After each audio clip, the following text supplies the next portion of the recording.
Hello friends, welcome back to our YouTube channel. अभी हम लोग यहाँ पे एचडीएफसी बैंक लिमिटेड के एनालिसिस करेंगे एंड इस वीडियो में देखेंगे नेक्स्ट पूरे वीक में प्लस मंडे को जब मार्केट ओपन होगा तो किस तरीके से ये अपना प्राइस एक्शन पैटर्न दिखाएगा और इसके इंपॉर्टेंट लेवल्स किस तरीके से रहने वाले हैं। तो इसको हम लोग वीकली एंड यहाँ पे मंडे का भी ओवरव्यू देखेंगे।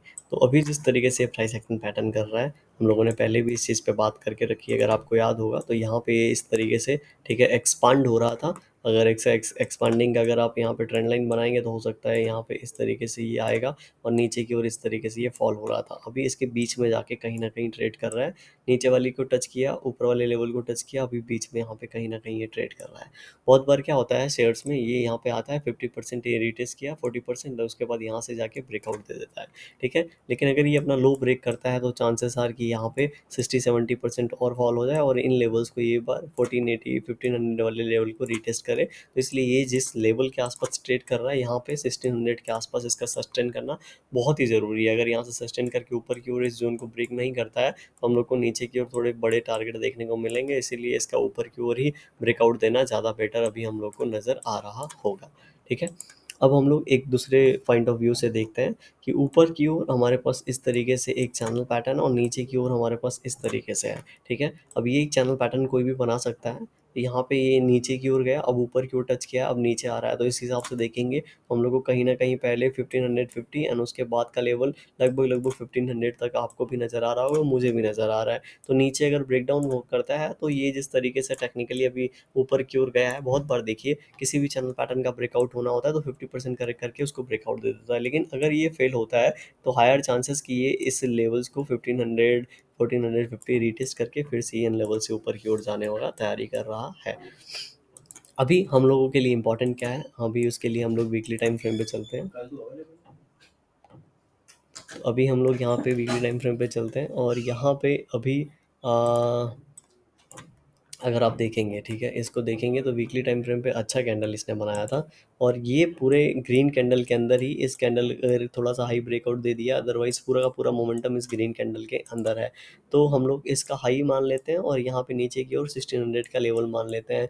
तो हम लोग को क्या करना है, ऊपर की ओर 1680 का लेवल ले लेना है, नीचे की ओर 1600।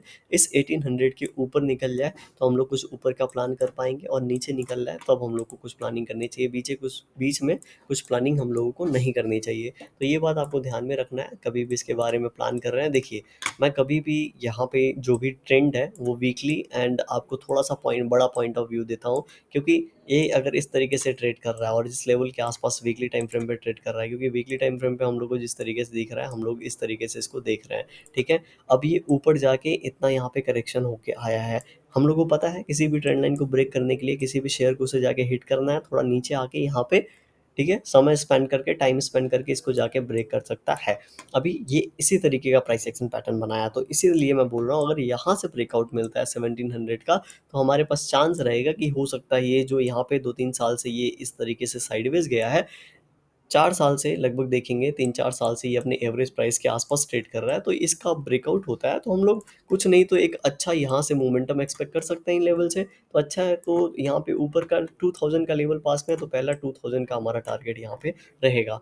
अब हम लोग नेक्स्ट वीक की बात करेंगे तो नेक्स्ट वीक में हम लोग जिस तरीके से इस जोन में है तो हम लोग क्या बात कर सकते हैं, जोन में है तो हम लोग यहाँ पे एक ट्रेंड लाइन ड्रॉ कर सकते हैं। ठीक है, अभी इस ट्रेंड लाइन के आसपास ही ट्रेड कर रहा है, लेकिन बॉडी टू बॉडी यहाँ पे ट्रेंड लाइन ड्रॉ नहीं करना चाहिए। यहाँ पे neck to neck trend line draw करेंगे तो इस तरीके से आएगा। और ये ट्रेंड लाइन अगर ब्रेकआउट होता है तो ट्रेंड लाइन के साथ हमको 1655 का लेवल ब्रेकआउट चाहिए। अगर ये लेवल ब्रेकआउट होता है तब हम लोग को थोड़ा सा ऊपर की ओर, मतलब जो रिसेंट हाई है 1720, ये वाले लेवल देखने को मिल सकते हैं। और नीचे की ओर अगर 1600 का लेवल ब्रेकडाउन होता है तो इसका हम लोग लगभग लगभग कहीं ना कहीं 1560 वाले लेवल को रिटेस्ट करते हुए नजर आ सकते हैं। सीधे अब हम लोग 1 आवर टाइम फ्रेम पे चलते हैं और हम लोग देखते हैं मंडे को क्या हो सकता है। तो मंडे के लिए हमारे पास एक जोन बन चुका है। ठीक है, हमारे पास वीकली टाइम फ्रेम पे भी जोन है और मंडे को भी जोन है। ठीक है, तो यहाँ पे हमारे पास जैसे हम लोगों ने डिस्कस किया, यहाँ पे एक ट्रेंड लाइन है। तो इस ट्रेंड लाइन को हम लोग ऊपर से ज्वाइन करके बनाएंगे ठीक है, इस तरीके से हमारे पास ट्रेंड लाइन है, नीचे से हमारे पास इस तरीके से ट्रेंड लाइन है। तो ट्रेंड लाइन के साथ मैंने बात की आपसे 16, 40, 50, 46 का ये वाला जो रेजिस्टेंस है ये ब्रेकआउट होना चाहिए।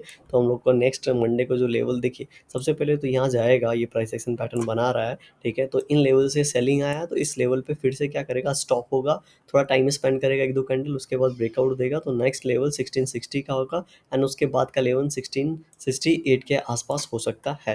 लेकिन नीचे की ओर ब्रेकडाउन करने के लिए अभी ये लेवल 1620 का ब्रेकडाउन करेगा, कहीं ना कहीं 1645 के आसपास आके ये फिर से जाने की वापस कोशिश कर सकता है। लेकिन अगर उसके बाद अगर क्लोजिंग यहाँ पे नीचे की ओर देता है, ब्रेक करता है, तो 1690 के बारे में, 1590 के बारे में हम लोग फिर सोच सकते हैं। तो इस तरीके से यहाँ पे एचडीएफसी प्राइस एक्शन पैटर्न दिखा सकता है।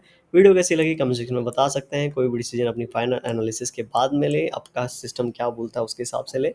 Thank you for watching this video.